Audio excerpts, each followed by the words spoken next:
A paz do Senhor Jesus, eu sou o pastor Ageu Bente, sou superintendente da Convenção Baixo Amazonas e eu sou um amigo da missão e quero fazer um convite especial para você também participar, colaborando e nos ajudando nessa grande missão.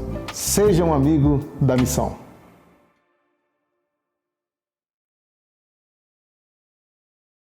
O autismo é um transtorno do neurodesenvolvimento infantil que, quanto mais cedo ele é diagnosticado, mais chances a criança tem de se desenvolver adequadamente.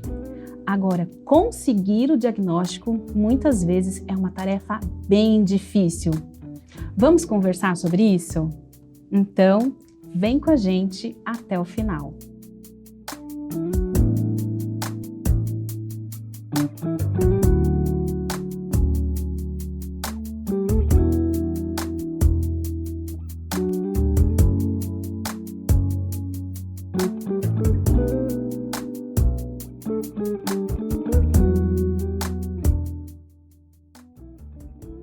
Olá, seja muito bem-vindo, seja muito bem-vinda.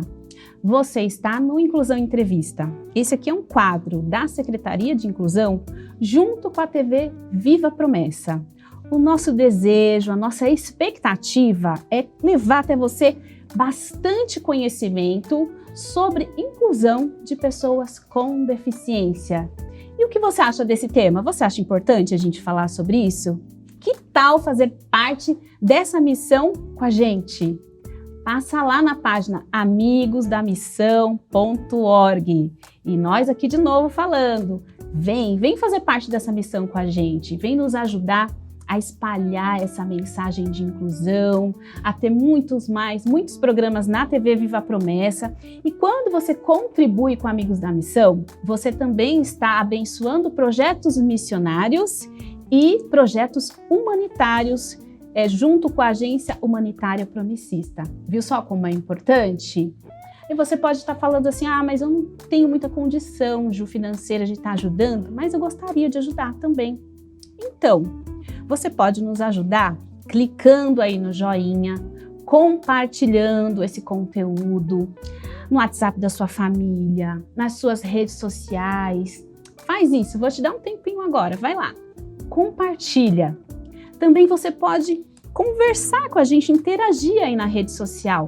Deixa o seu comentário, fala pra gente o que você tá achando sobre esse programa, o que você gostaria de assistir aqui. Vai ser uma alegria, vai ser um prazer aí estar interagindo com você através das nossas redes sociais. Bem, sem mais delongas, hoje nós vamos conversar sobre um tema muito atual, muito importante, um tema que vem aí se expandindo aí em todos os lugares do mundo, que é o autismo, que é esse transtorno aí que tem sido cada vez mais diagnosticado em todos os lugares do mundo, inclusive aqui no Brasil. Hoje nós vamos falar sobre a questão do diagnóstico. O diagnóstico no autismo é muito importante, mas existe aí uma dificuldade das famílias, dos pais obterem esse diagnóstico. E para a gente conversar um pouquinho mais sobre esse tema, mas hoje nós vamos falar sobre experiência pessoal, né? Nós vamos fazer uma conversa mais no nível pessoal do que no nível técnico, tá? Sobre a experiência de um casal bem jovem que conseguiu o diagnóstico de autismo do seu filhinho recentemente e eles estão aqui para contar para a gente, para compartilhar com a gente essa experiência, como foi para eles chegar nesse diagnóstico, como foi essa trajetória, como foi esse caminho, e a gente convida você aí para estar com a gente junto nesse bate-papo. Hoje a gente recebe aqui a Jennifer e o Alan. Jennifer, Alan, sejam muito bem-vindos, é muito bom ter vocês com a gente está feliz e a gente fica muito grato em vocês estarem aqui compartilhando com a gente essa experiência tão importante para vocês, né? Tão importante na vida do Heitor, que é conseguir o diagnóstico de autismo. Sejam muito bem-vindos. Obrigada, Ju, obrigada mesmo, é uma alegria para a gente estar aqui tentando compartilhar um pouquinho do que a gente tem vivido, do que a gente viveu até o momento, que a gente sabe que a nossa história pode tocar uma vidinha lá, uma mãe, um pai que tá com o coraçãozinho angustiado. Então a gente espera trazer informação e acolhimento também para alguém que esteja precisando, né? A gente que agradece mesmo pela oportunidade da gente estar aqui e compartilhar a nossa história, esse testemunho que a gente tem. Bem, é bem isso que vocês falaram mesmo. Essa história que vocês viveram pode ser a história de alguém que está aí com a gente, pode ser a história de muitas outras famílias, né? Isso pode sim ajudar também a outras pessoas a encararem de uma forma melhor esse momento, que é um momento delicado, né? Que é o momento do diagnóstico.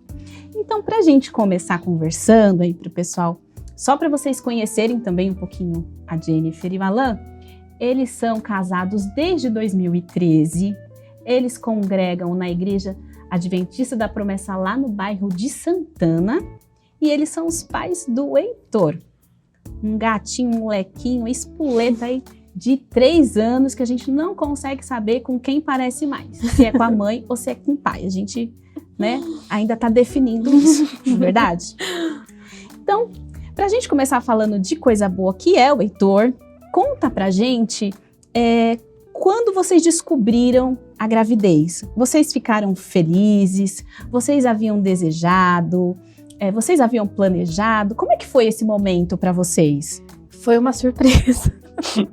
Não foi friamente planejado, mas foi a maior alegria da nossa vida. Foi num momento em que a gente não esperava que a gente fosse engravidar, né? Mas foi assim, muito de Deus. Foi uma gravidez tranquila. A gente amou ser pai do Heitor desde do positivo até o nascimento dele, né? Foi de Deus, assim, na nossa vida. É verdade, acho que o planejamento vinha desde sempre, né? O planejamento da nossa família, mas um pouco mais pra frente. Eu lembro que no dia que a gente recebeu o positivo, ela me ligou, a gente tava com o ingresso na mão pra ir num show do Marcos Almeida. Do Marcos Almeida. E aí, legal, comemoramos, pulamos lá e chegou o Totô. Então foi assim, perfeito, né? Porque aí tiveram até um momento ali para celebrar esse positivo. Foi uma alegria. E me contem uma coisa, né? Quando vocês pegaram o Heitor no colo pela primeira vez, a Jennifer, você, Alan, quando você pegou esse serzinho, essa miniatura aí de vocês, foi um momento mágico? Vocês conseguem aí falar pra gente com uma palavra ou com uma frase o que esse momento significou pra vocês? Maravilhoso, espetacular. A primeira vez que eu olhei, que eu vi o Totô e foi o Heitor, falei, gente, né? Agora eu sou pai, né? Agora... gostosa, né? Não tem uma explicação, né, Ju? É uma coisa que só quem viveu sabe. Parece que você não entende muito até de fato a criança nascer. Parece que quando a criança nasce, naquele momento você muda. Naquele momento você não é mais a Jennifer, você não é mais o Alan, você não é mais a Juliana. Você muda. Naquele momento você entra na maternidade de uma pessoa e você sai da maternidade de outra pessoa. Então não nasce só um filho, nasce uma mãe e nasce um pai, né? Quando nasce a avó, nasce o avô, a avó, né? Nasce os tios. Nossa. O poder do nascimento de uma vida, né? De uma criança. Conta pra gente também, pra gente entender um pouquinho, esse primeiro ano de vida do Heitor, né? Tá. Ele mamou no peito, ele demorou pra andar. Como foi esse primeiro ano da vida deles? Como que vocês viveram esse primeiro ano? A gente não tinha experiência nenhuma com criança. A nossa família, no geral, são todas de adultos, não temos crianças na família. Então, tudo com o Heitor foi um aprendizado. Hoje a gente aprendeu, amanhã a gente aprendeu outra coisa e assim foi. Uma coisa que sempre chamou a atenção foi a agitação do Heitor. O Heitor nunca foi um bebê tranquilo, nunca. Ele era muito agitado, tanto que tem uma situação que na maternidade ele precisou tomar um banhozinho de luz, porque ele nasceu com uma icterícia. E eu precisei sair do quarto um segundo, mas assim, era um segundo, acho que eu fui ao banheiro, assim. E a maternidade, o quarto comunitário, outras mães juntas, todas dentro das suas incubadoras tomando a luz. Quando eu cheguei, tinha um reboliço no quarto de mães, O Heitor tinha 2 dias de vida. Porque o Heitor tinha virado na incubadora. E assim, todas as mães dormiram, os pais dormiram, e eu e o Alan tivemos que revezar o tempo todo. Fazendo turnos, porque ele tirava o óculos de proteção. E ele tinha 2 anos, então aquilo já era... A gente não sabia, né? Não sabíamos ainda, mas aquilo já era um sinal de que ele não era um bebê comum ali, né? Ele fugia um pouquinho da curva. Ele veio ali fora da curva. Nossa. Exatamente. A gente tava fuçando as galerias, assim, e tem um vídeo do Heitor com 2 anos de idade. 2 meses. 2 meses de idade, que ele não para na cama.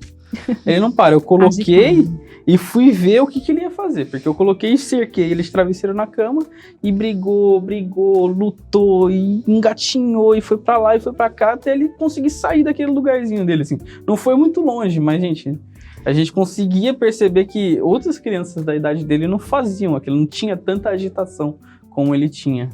Mas, no geral, não teve nada que chamou muito a atenção. Ele engatinhou com 6 meses, ele balbuciava babá, tatá, taná. Assim, ali a gente via que estava tudo caminhando para uma normalidade. Ele já andava segurando nas coisas.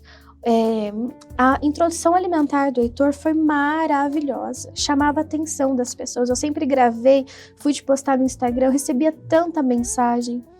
Ele não teve seletividade alimentar nenhuma. Bom de boca, Comia de tudo. Comia de tudo. O que a gente dava para ele experimentar, ele experimentava. Então, assim, até esse momento, a gente não tinha motivos para desconfiar que tinha alguma coisa errada, né? Levava ao pediatra? Levava. O pediatra sempre... tudo certo, peso certo. Crescimento ok. Crescimento perfeito, tudo certo. Só que a única coisa que chamava atenção, eu lembro que antes, quando ele era mais novinho, ele tinha em torno de 1 mês, 2 meses. Eu lembro que um dia minha mãe pegou e falou assim pra mim, mas o olhinho dele não para. Parece que ele não descansa. E isso a gente já notou, o olhinho dele era agitado, acelerado. Eu não sabia, mas ali a minha mãe teve uma dorzinha ali, sabe? Teve uma agulhadinha ali. Né, gente? Uma agulhadinha ali no coração dela. Mas a gente não tem como você levar isso pro pediatra, né? Olha, o meu filho é agitado. O olhinho dele dele tá que tá. Não tinha... Eles nem escutam, Nem escutam. E a gente sempre acompanhando. Sempre perguntando pro pediatra, tá tudo bem?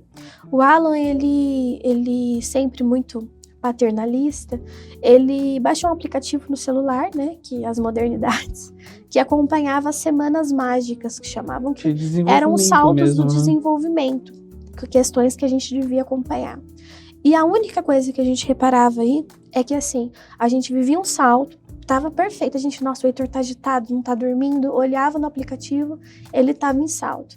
Aí quando passava, aí aparecia um relatório das habilidades que a criança deveria adquirir a partir daquele momento. O Heitor sempre tava um pouquinho atrasado. De habilidades que eles listavam lá, 5, 6, a gente conseguia anotar.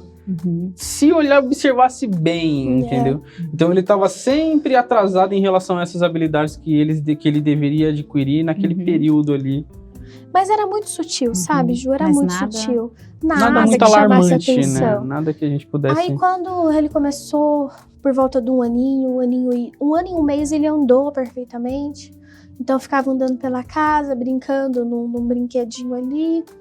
E aí a gente começou a notar que a gente chamava ele e ele não atendia. E aí a gente chamava e não atendia, e a gente chamava e não atendia. Ou pior, ele olhava pra gente, mas ele não ligava. Não era aquela atenção. Aí, eu e minha mãe, no caso, a gente já tinha um certo contato com o autismo, né? Porque a gente já tinha estudado, lido bastante sobre o assunto por causa da escola bíblica da igreja, né? Então, a gente dava aula para as crianças, exatamente. A gente quando houve o diagnóstico de Samuel, a gente vamos estudar sobre autismo. Precisamos entender o que é o autismo. Deixa eu só fazer um parênteses aqui para você que está conectado, entendeu o diálogo aqui, que a gente está falando do Samuel. O Samuel é meu filho, né? Nós congregamos na mesma igreja lá em Santana. A Jennifer e a mãe da Jennifer, a diaconisa Simônia, eram professores do Samuel e acompanharam todo o desenvolvimento, o diagnóstico, foram estudar para incluí-lo no Ministério de Crianças e Adolescentes. Então, elas já tinham um olhar, por isso que ela está falando que por conta do MCA, por conta do Ministério Infantil e dessa experiência que eles já tinham, o Alan, a família, eles já tinham um olhar e um conhecimento para o autismo. É por isso que a gente destaca a importância da informação das pessoas estarem informadas a respeito do que esperar do desenvolvimento infantil, do desenvolvimento das crianças. Porque o Heitor, ele nunca apresentou sinais clássicos para o autismo. Ele não tem intolerância a barulhos, a sons, a igreja para ele é uma diversão, a bateria é uma diversão. Barulho, moto na rua, Ele passa, gosta, faz barulhão, ele dá comemora, risada. brinca. Então, mas por causa da gente já ter estudado um pouco, a gente tinha uns sintomas na cabeça. E aí a gente ficou com aquilo. Mas o que a gente fazia? Levava para o pediatra, que era o acompanhamento mensal ali do mais Heitor. próximo, né? Mas era sempre, nós éramos sempre tratados com rispidez, certa rispidez sobre esse assunto. Tá tudo certo? Não tem nada. Isso é bem interessante de vocês apontarem, né? O Heitor, ele é mais agitado, o Heitor gosta de barulho, porque geralmente as pessoas têm no imaginário popular que o autismo é o contrário, né? A criança é mais quieta e não gosta de barulho, o que também é verdade. Mas o autismo, ele é um espectro, né? E dentro desse espectro existe um grau de variabilidade muito grande. Mas existem alguns sinais que são clássicos e que a criança apresenta. Agora, quando é que vocês, né, pensaram em autismo? Quando vocês olharam para o Heitor e falaram assim, eu acho que esse menino pode ter autismo, pode ter algum tipo de dificuldade no desenvolvimento dele, preciso procurar um profissional. Quando que essa sacada chegou aí para a família, chegou para vocês? O ponto de partida, assim, mas não, a partir de agora a gente vai atrás, foi 1 ano e 6 meses. Justamente por causa disso, porque ele não atendia a gente quando a gente chamava ele, muito distraído ali, se emergia com muita facilidade num desenho que estava assistindo, numa brincadeira que estava fazendo, né? E outro ponto muito importante que a gente notou, ele não sabia dar tchau. Então, já era uma coisa que a gente deveria esperar, né, amor, sobre o desenvolvimento dele. E aí, com 1 ano e 6 meses, a gente decidiu que a gente ia procurar um neurologista, um neuropediatra, para ver se a gente conseguia algumas respostas. Pelo menos avaliar, né, alguma questão. Fazer uma avaliação, né? Aí encontramos um neuropediatra, levamos até ele, o neuro fez uma avaliação, nos elogiou, foi uma consulta muito agradável. Tínhamos tudo para acreditar que estaria tudo certo.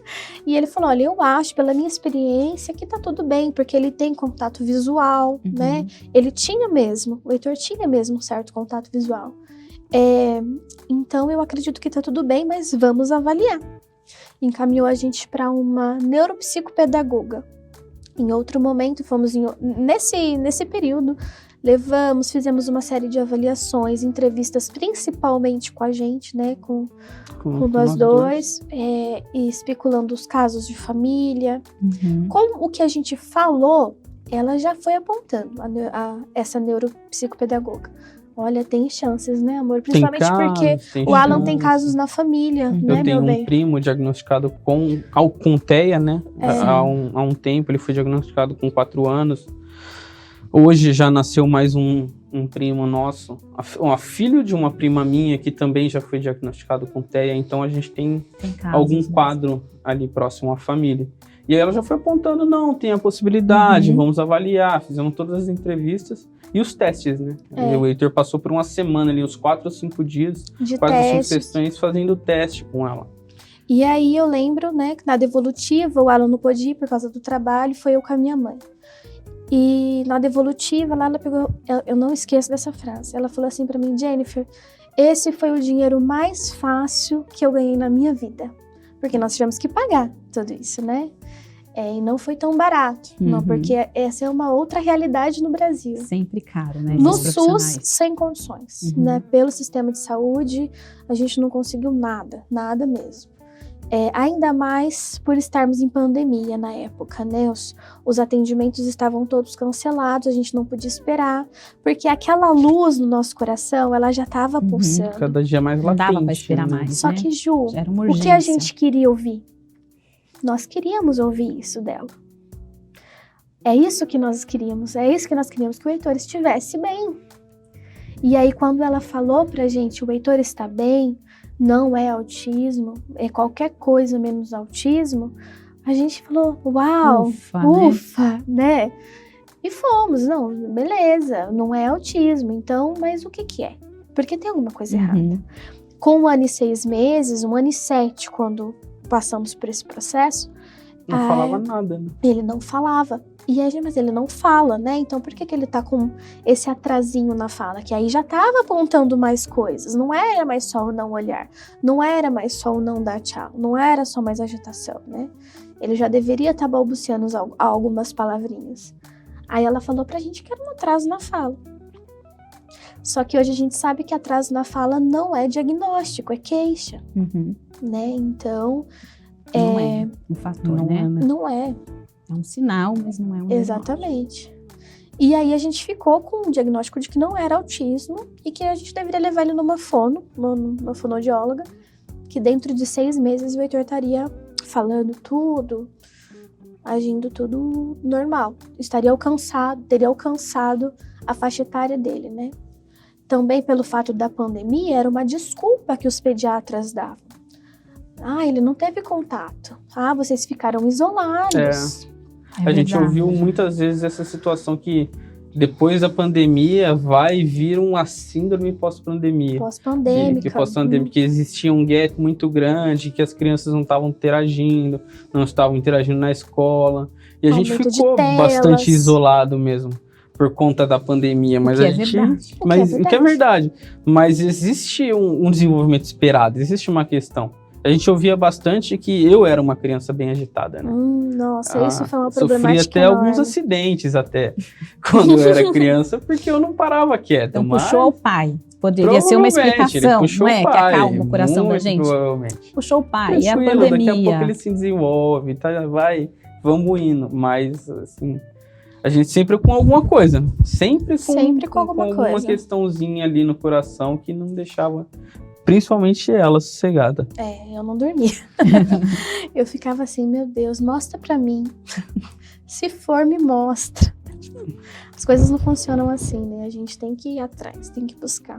Coração de mãe, lá, luzinha amarela. Sim, tava ali. Agora, uma coisa muito interessante na história de vocês é que, mesmo sem ter o diagnóstico, vocês continuaram com terapias, vocês foram atrás de terapeutas, né? E isso é um ponto muito interessante, muito importante para a gente aprender. O que levou vocês a insistirem nas terapias, que eu acho que é um ponto muito alto, que é bom a gente reverberar, que a gente, no autismo, a gente pode entrar com terapia sem ter o diagnóstico. Mas, e vocês, mesmo achando que, às vezes até pensando, não é autismo, mesmo assim vocês insistiram com terapias. Por que vocês fizeram isso? E se vocês acharam que isso foi um ponto bom? Foi um ponto muito positivo. A gente se condicionou. O Heitor tem alguma questão. Tem uma dificuldade. Não é ali. TEA, não é autismo? Tudo bem. Ele tá com atraso de fala, a gente precisa tratar isso. Ele tem uma criança com 1 ano e 6 meses que já deveria atingir um patamar que ele não atingiu. Papá, mamã, vovó, bola, cu. Era muito pouco. Eram muito poucas palavras. Não sabe o número preciso, mas parece que até os 3 anos de idade, uma criança ela tem que ser capaz de formar frases. Né? E aí, o que a gente pensou? Mal não faz. Existe algum mal em fazer terapia na criança? Nenhum. Só traz benefícios. Só benefício. Todo mundo deveria ter acesso a esse tipo de coisa.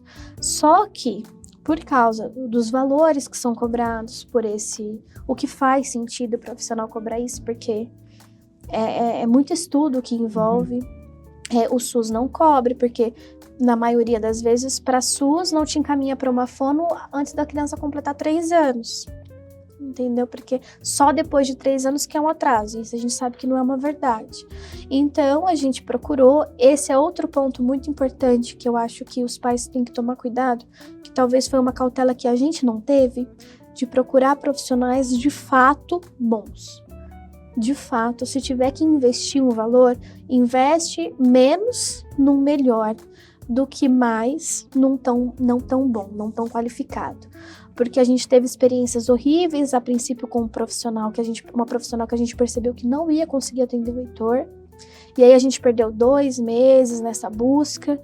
Quando ele tinha 1 ano e 8 meses, a gente fechou uma fono e ficamos tratando ele semanalmente, naquela expectativa de que em algum momento ele fosse falar, de fato. Ele fosse dar um boom, uma chavinha que fosse virar na cabeça dele. Mas insistimos, porque a princípio ele não tem nada, mas existe um atraso importante que nós não podemos negligenciar. Sim. Né? Aí a primeira indicação, né, dessa neuropsicopedagoga que nós levamos foi colocá-lo na escola, colocá-lo na creche, que ele socializasse, né? E conseguimos de fato fazer isso, mas também lá as professoras já notaram que ele tinha uma dificuldade de interação, né? Quando ele teve contato com outras crianças, ele sempre teve interesse. É isso, as pessoas acham que o autismo ele não liga para as outras pessoas, que ele não se interessa em socializar, que ele não sente empatia pelas outras pessoas, e essa é a maior mentira que existe. Ele sabe, ele quer, ele só não sabe como fazer. Existe uma barreira ali que ele não consegue acessar as pessoas e as pessoas não conseguem acessar ele, né? Então, a gente vê muito isso no Heitor até hoje. Ele socializa, ele tenta, ele interage com as pessoas, mas ele não consegue ali firmar uma relação, né? E aí fomos nessa fono e ficamos ali trabalhando e nunca não saímos do lugar. Aí as coisas começaram a ficar mais claras. E ainda assim, com toda claridade, os pediatras não levam em consideração.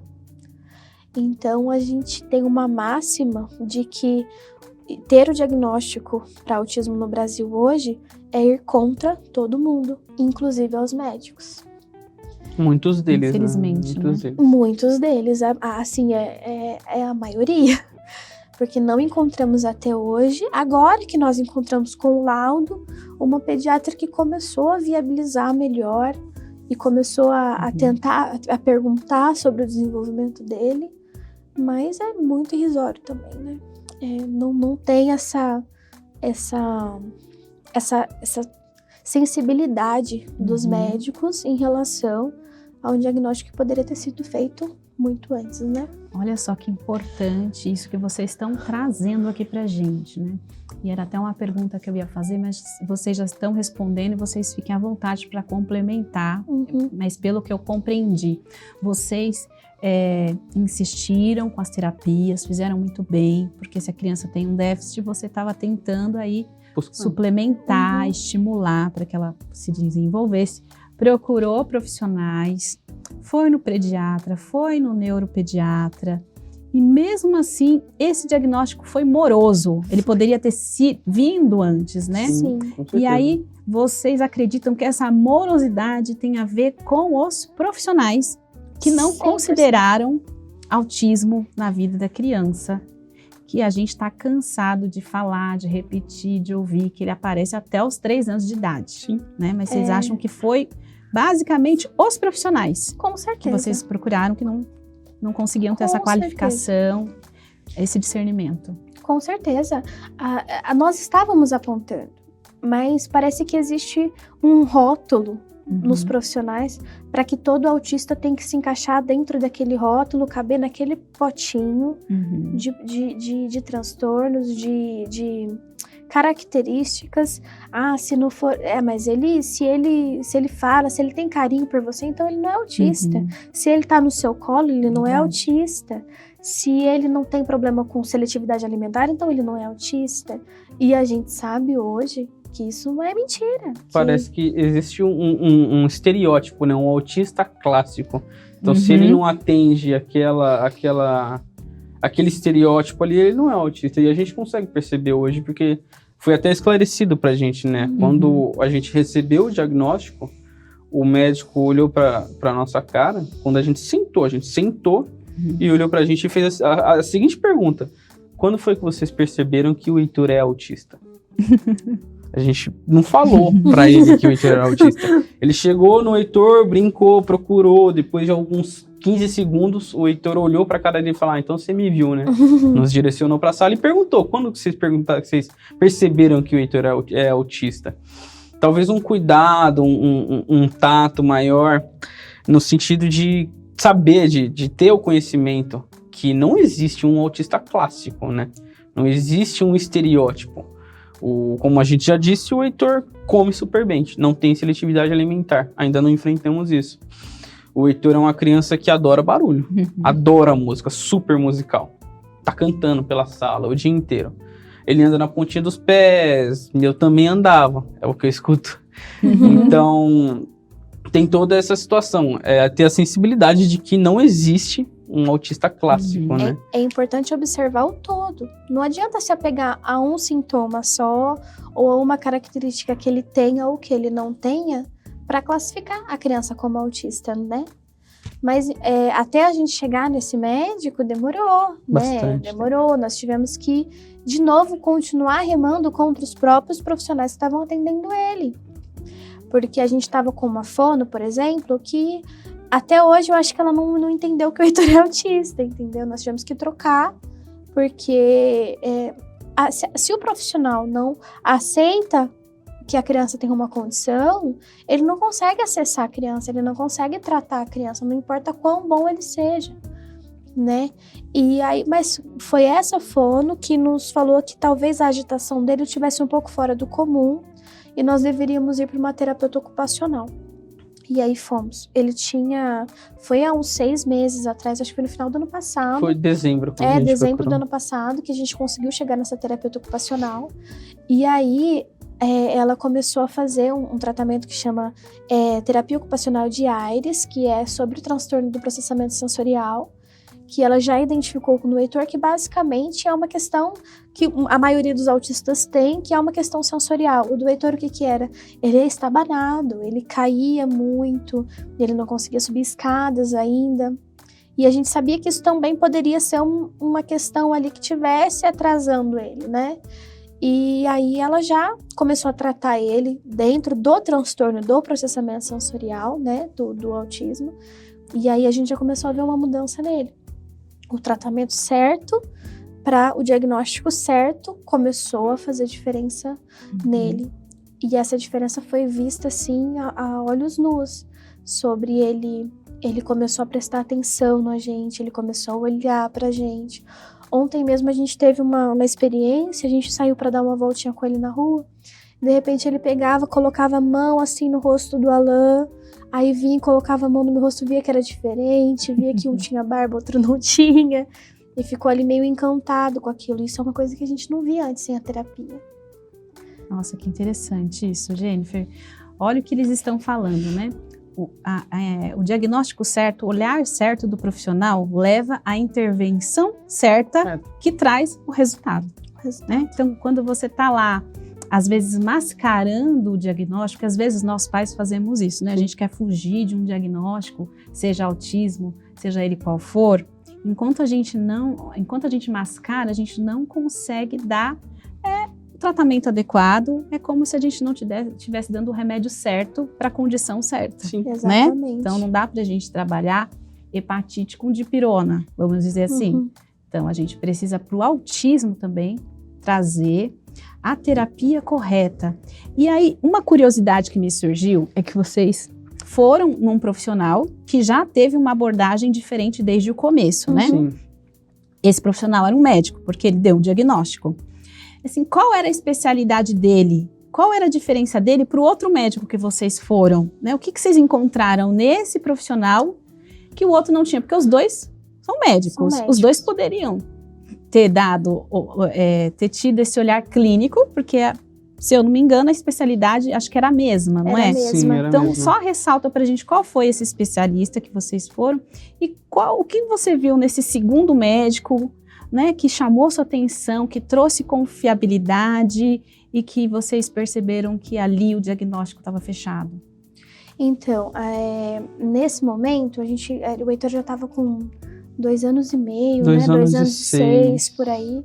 E essa terapeuta ocupacional falou, olha, vamos procurar um neuro de novo, né? Vamos de novo levar. Aí ela me falou, olha, eu tenho essa médica aqui, ela de indicação, eu tenho alguns pacientes que vão nela, tal. Eu liguei, não era uma consulta tão barata também, né? E nós vamos marcar com essa neuropediatra novamente. Aí depois numa conversa com você, nas nossas trocas de figurinhas ali, a gente conversou sobre o Dr. Clay Brites, né, que é um outro neuropediatra muito famoso, renomado no mundo das mães, já sabe, né? Conhecem bem ele. E aí me acendeu uma luz na cabeça. E a gente começou a fazer o quê? Antes de levar no médico, vamos pesquisar o médico. Pesquisar quem é o médico, o que ele sabe, o que ele escreve, no que ele é especializado. E aí nós encontramos uma série de artigos escritos por ele, de palestras sobre autismo e TDAH, que era uma possibilidade diagnóstica pra gente também. A gente sabia que ele era autista, mas a gente não é profissional. Sim. Entendeu? Então, assim, poderia não ser. Poderia ser outra coisa e a gente ansiava pelo diagnóstico correto dele. Então, aí ficamos colocando na balança ali e falamos, quer saber? Vamos levar no melhor. Vamos levar no que é referência. E aí foi uma mobilização na família, né? Que eu acho que vale a pena você esperar, talvez guardar um dinheiro, esperar um pouco, sabe? Para levar no profissional certo, porque no final das contas você gasta menos, financeiramente falando, e do tempo que se perde, porque o tempo que você perde da criança não volta. Essa é uma angústia que a gente teve. O Heitor poderia ter recebido esse diagnóstico um ano antes, e esse tempo, essa janela da plasticidade cerebral do Heitor não volta. É daqui para frente. Então, decidimos levar nele, como o Alan disse, a consulta assim foi... Sabe, foi assim, é claro que ele é autista, gente. Isso aqui que ele faz é autismo. Isso aqui que ele faz é autismo. Isso aqui, sabe? Aí a gente foi, boom, né? Esclarecedor, né? Foi um divisor de águas, assim, ter levado. Mas foi isso. A diferença entre um médico e o outro é você saber em quem você está levando e saber o que ele fala, o que ele acredita, se ele vai te validar. Um especialista em autismo, ele vai te validar, né? Sim. Ele tem que te validar. Então, acho que isso que é importante analisar antes de levar também, né? Então, é muito importante, pelo que vocês estão falando, e a gente está conversando aqui, a gente avaliar o currículo desse profissional, né? Sim. Seja fono, seja um neuropediatra, como vocês acabaram levando em 2 neuropediatras. Um que não achou nenhum motivo para a criança ter autismo, ou não conseguiu dar um diagnóstico, poderia ter dado um outro, né? E o outro que já esclareceu vocês. Então, é muito importante, quando a gente procura um profissional, avaliar aí o currículo dele, né? Se ele tem um currículo confiável, para, como vocês falaram, às vezes a gente gasta um pouquinho mais, mas no final gasta menos. Você está gastando menos, porque se você ficar investindo no profissional errado, Exato. você perde dinheiro e perde a possibilidade do desenvolvimento do filho, que não vai voltar mais aquele tempo, não volta. Na verdade. Aí uma pergunta aí para vocês, porque às vezes a gente tem muito medo, foge do diagnóstico de autismo, né? E vocês, um casal jovem, né? Pais de primeira viagem, olha só, olha a carinha deles. Gente, são pais casados desde 2013, olha só que bonitinhos, né? E aí eles, na pandemia, enfrentando toda essa circunstância, vocês obtiveram no final de uma saga aí, né? De todo um percurso, o diagnóstico do Heitor, e o filho de vocês, o Toi, aquele molequinho, ele tem autismo. Agora, quando vocês pegam o Heitor no colo, quando vocês olham no olhinho dele, ainda é mágico? Ainda alguma coisa mudou nesse sentimento de ser pai, de ser mãe? Arrancou algum pedaço, né? O amor diminuiu? Como é que tá esse amor, né? Vocês ainda conseguiriam definir com palavras essa sensação de ser mãe, ser pai do Heitor? Eu acho que dói um pouco, dá medo mesmo do futuro, né? Como é que vai ser a situação? Como é que vai ser? Mas a essa altura do campeonato, o norte voltou para a bússola. Porque a gente já não sabia mais como agir, qual que era a situação. A gente buscou. Lutamos, corremos, achamos o profissional certo. E a gente fala, não, agora a gente vai tratar, a gente vai correr. O amor não muda, o amor talvez aumenta, entendeu? Aquela coisinha que o pastor Felipe fala, que dá vontade de morder, dá vontade de apertar, sabe?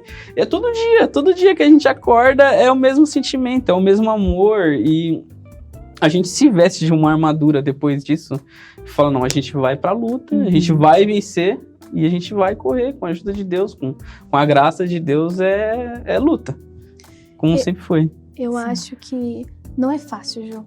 O diagnóstico não é fácil. Até nisso vimos a misericórdia de Deus na nossa vida, porque talvez por causa desse processo ter sido demorado, um pouco mais demorado, o nosso luto foi diluído, porque é um luto. Sim. É um luto. Porque lá desde quando a gente se conheceu, a gente planejou o Heitor. Como disse o Alan, não foi um planejamento ali naquele momento, mas assim, nós nos conhecemos, não, a gente vai ficar junto e vamos ter um Heitor lá no futuro. E era um Heitor que a gente sonhava. E o Heitor veio. Ele, com todas as características, com o autista ou não, é o que a gente sonhou pra gente. Só que não é fácil. Quando você recebe no dia, no momento em que ele falou isso pra gente, desde quando vocês perceberam que o Heitor é autista, a gente ficou meio assim. Foi uma paralisação, mas um médico delicado que conseguiu levar a consulta de uma forma tranquila, até por sermos pais jovens, né? Mas, assim, é um soco na cara. Você não tem isso. Você receber o diagnóstico é um soco na cara. O Heitor, ele tem uma característica muito interessante, que o transtorno do processamento sensorial dele é tipo hipo. Então, ele sente pouco. Ele abraça muito forte, ele se cerca de almofadas, de ursinho de pelúcia. E aí, a gente teve um dia longo nesse dia do diagnóstico, que levamos ele, foi longo, um dia cansativo. No final do dia, eu parei e desmontei. Naquele dia, eu desmontei. Eu chorei. Eu saí do banho, cheguei, sentei na cama, olhei pro Alan e chorei. Falei, e agora? Agora a gente sabe, a gente tem certeza. Aí o Alan ali me consolando, a gente se consolando, né? Aí o Heitor viu e começou a trazer todos os travesseiros da casa e colocar em cima de mim, como quem diz, mãe, isso me acalma. Isso funciona, faz funciona isso. Pra mim, vai funcionar pra você. Exatamente. Ali naquele momento eu falei, tá, eu chorei hoje, amanhã eu não choro mais. Porque não adianta, Ju, você chora num momento ali onde você vê uma injustiça acontecendo, uma falta de inclusão acontecendo, um preconceito acontecendo, naquele momento você chora, muitas vezes você briga, porque você é a voz da sua criança, mas é uma armadura, como disse o Alan, é uma armadura que o médico te entrega. Ele te entrega um laudo e uma armadura junto. Uma licença para você ter que ser corajoso. Você vai ter que ser corajoso. Mas é assim, ser pai de autista, ser mãe de... O nosso maior medo, a vida toda, assim, desde quando o Heitor nasceu, o nosso maior medo era sermos negligentes.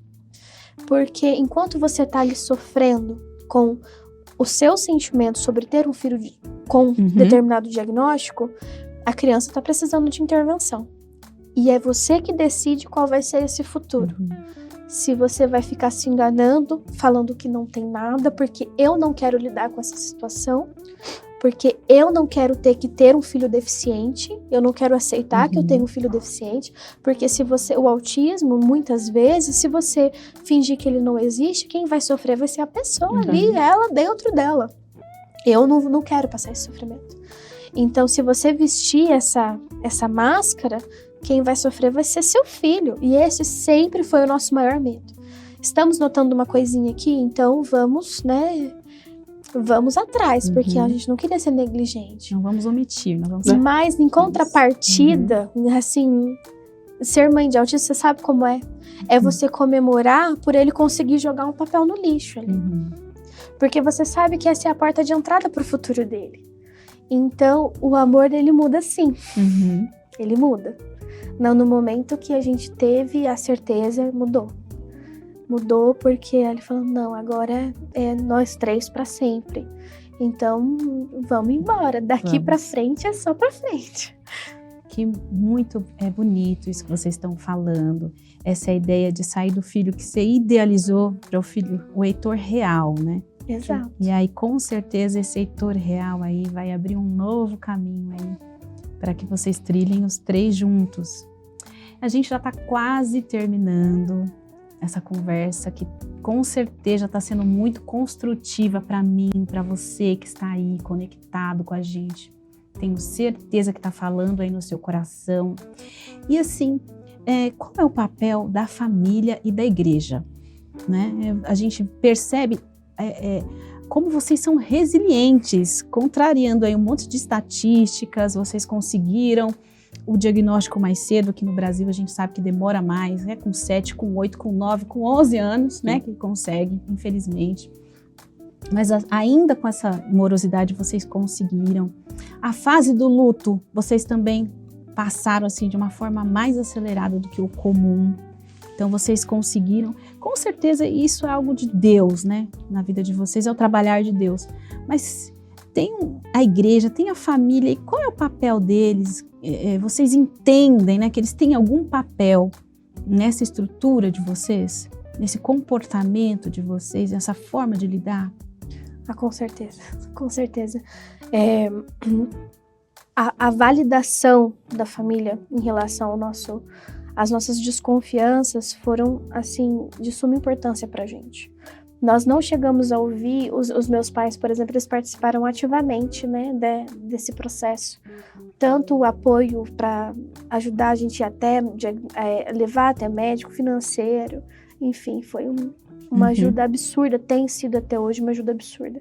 Mas a importância da nossa rede de apoio, de validar em todo momento as nossas angústias, de não ficar, tá procurando pelo em ovo. Essa é a importância da família, sabe? Eu acho que se você tem um filho, uma filha que tá com essa desconfiança sobre o seu... eu acho que você deve validar essa pessoa. Porque ela não tá falando ali de alegre, ela não tá falando não tá angustiada à toa, né? Então, assim, a família, ela, assim, no apoio do tipo, estamos aqui. Vocês não vão estar sozinhos. Minha mãe até brinca. Às vezes o meu pai tá ali fazendo planejamentos, minha mãe e meu pai fazendo planejamentos sobre como que a gente vai tratar o Heitor, como a gente vai incluir uma terapia aqui, incluir uma terapia ali. Eu falo, gente, obrigada, né, amor? Não, obrigado, mas não é responsabilidade de vocês. Aí minha mãe falou assim, até parece que o Heitor é só seu. É verdade. A família do Alan também, sempre muito nos agregando, assim, nos dando colo, né? E a igreja é de suma importância. Porque a igreja é o nosso ponto de comunidade, né?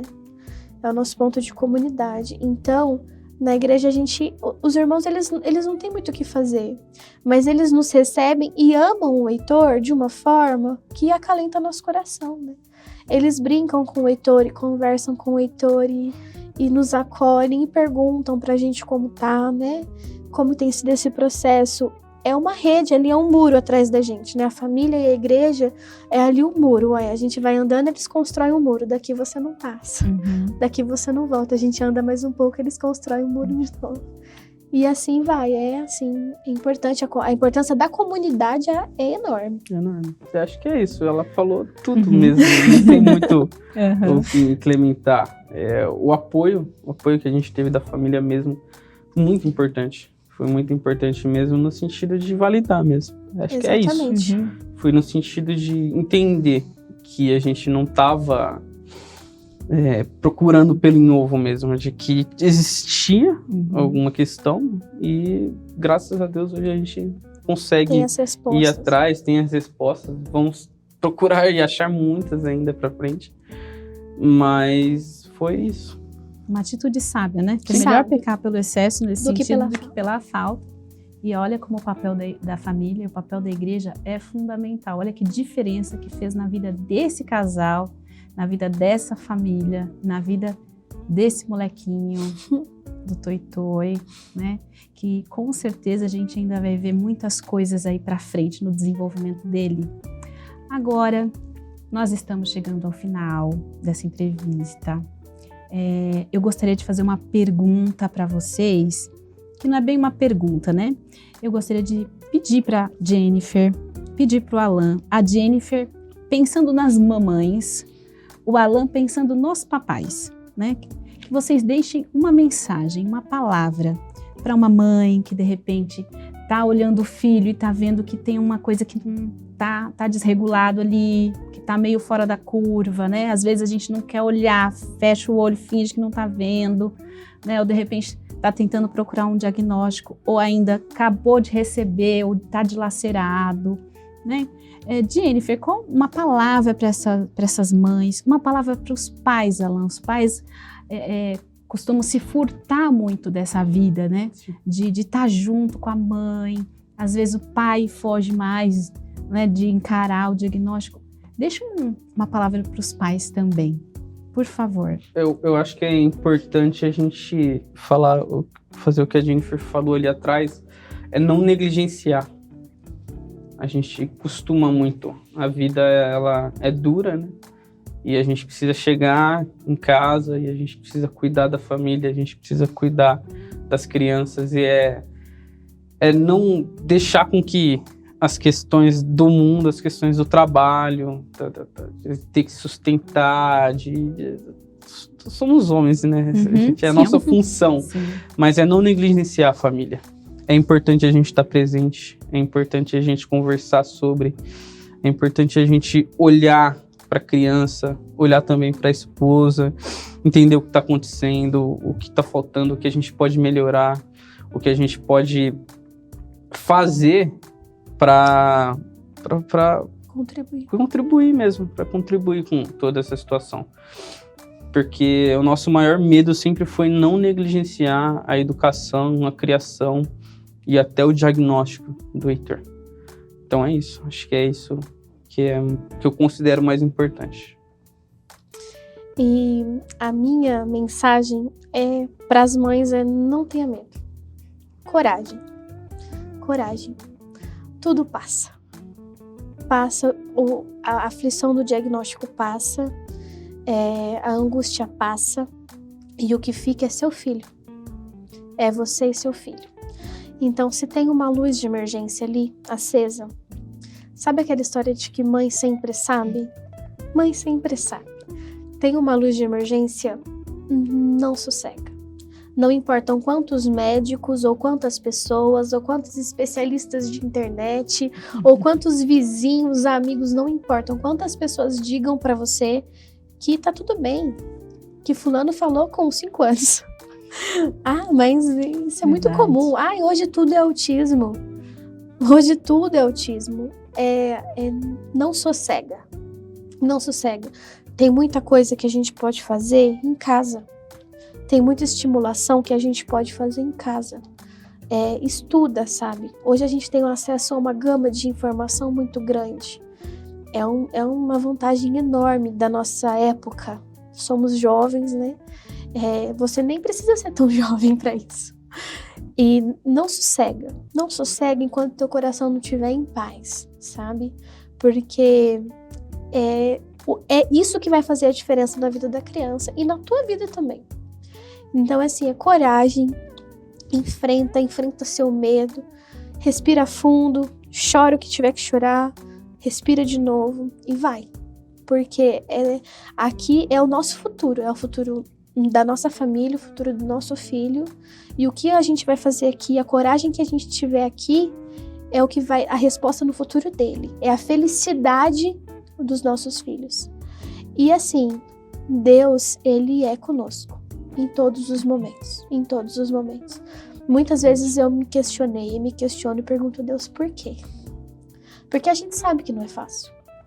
Muitas vezes eu pergunto a Deus por quê? E não importa, louve. Uhum. Porque Deus ama o autismo. Deus ama os autistas. Ele fez o Heitor com todas as características e Ele fez aquelas crianças com todas aquelas características. E o nosso papel, como filhas de Deus, é cuidar dessa criança. Então, assim, respira e vai. Que Deus segura a nossa mão. Amém. Gente, que palavras maravilhosas. Palavras, assim, importantes, que precisam ser ditas e ditas de novo aí pelo coração do pai, da mãe, né, da família. Entender aí que Deus, ele não perde o controle da vida da gente, na verdade, que Deus trouxe o Heitor para vocês e eu tenho certeza que é o projeto dele na vida de vocês. Com Deus tem um certeza. trabalhar aí, vamos continuar confiando no Senhor. Muito obrigada, viu? Alan, que Deus te abençoe. Jennifer, que o Senhor abençoe vocês, a família de vocês, né? O vovô Juarez, a vovó Simone também, que estão sempre juntos. Que Deus possa continuar abençoando, prosperando a vida de vocês a cada dia, né? Amém. Trazendo Amém. surpresas aí mais maravilhosas para a vida de vocês. E chegamos ao final de mais uma entrevista. Muito obrigado a você também. Você que está aí, ó, conectado com a gente, ligado, antenado, escutando cada palavra, interagindo. Muito obrigada, viu? Que Deus possa abençoar a sua vida, que esse conteúdo aqui possa ser de edificação para você e para todos aqueles que te cercam. Você também que ainda vai se conectar, muito obrigado também. Compartilha, tá? Se esse conteúdo abençoou sua vida, não esquece de compartilhar. Que Deus abençoe você. Até o próximo Inclusão Entrevista, se Ele quiser. Um grande abraço.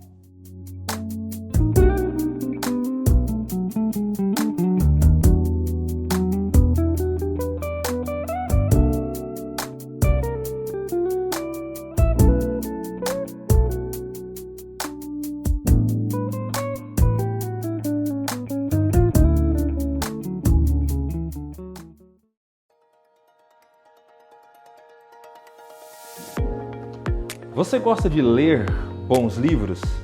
Já teve algum livro que mexeu profundamente com você e lhe ajudou em alguma área da sua vida? Eu acredito que, assim como eu, provavelmente você tenha algum livro especial. Você sabia que a nossa denominação ela possui uma editora, uma livraria, a Editora Promessa? Nós estamos aqui agora, no centro de São Paulo, na nossa loja física, a nossa livraria no centro da cidade de São Paulo. Nós estamos ampliando o nosso atendimento para melhor alcançar e servir os nossos leitores, porque esse é o nosso objetivo como editora, servir através da publicação, proclamar o Evangelho através da publicação.